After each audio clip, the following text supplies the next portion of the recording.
আসসালামু আলাইকুম। একবার চিন্তা করে দেখুন, আমরা প্রতিদিন কত কাজ করি। পড়াশোনা, ব্যবসা, কাজ, বন্ধুদের সাথে সময় কাটানো, সবকিছু নিয়ে আমরা ব্যস্ত থাকি। কিন্তু কখনো কি ভেবেছি এই দুনিয়ার জীবন কতটা ছোট? আজ যারা আমাদের সাথে আছে, একদিন তারা থাকবে না।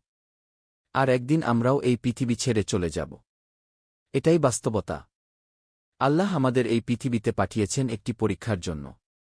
এই পরীক্ষার ফলাফলের ওপর নির্ভর করবে আমাদের আখিরাতের জীবন।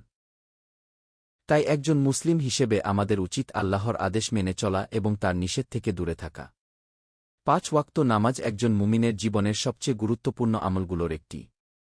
নামাজ শুধু একটি ইবাদত নয়, এটি আল্লাহর সাথে আমাদের সম্পর্ককে শক্তিশালী করে।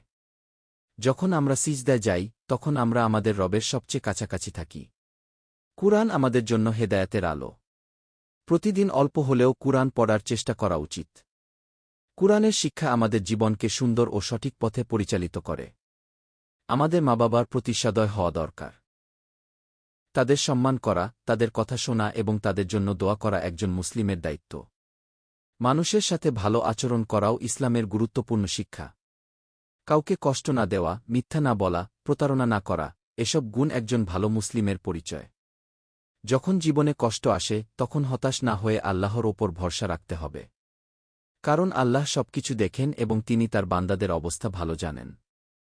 মনে রাখবেন, দুনিয়ার সবকিছু একদিন শেষ হয়ে যাবে। কিন্তু আমাদের নেক আমল আমাদের সাথে থাকবে। তাই আজ থেকেই ভালো কাজ শুরু করি। নামাজের প্রতি যত্নবান হই, কুরআনের সাথে সম্পর্ক গড়ে তুলি এবং আল্লাহর সন্তুষ্টি অর্জনের চেষ্টা করি। আল্লাহ আমাদের সবাইকে সঠিক পথে চলার তাওফিক দান করুন। আমিন। ওয়াসসালামু আলাইকুম ওয়া রাহমাতুল্লাহি ওয়া বারাকাতুহু।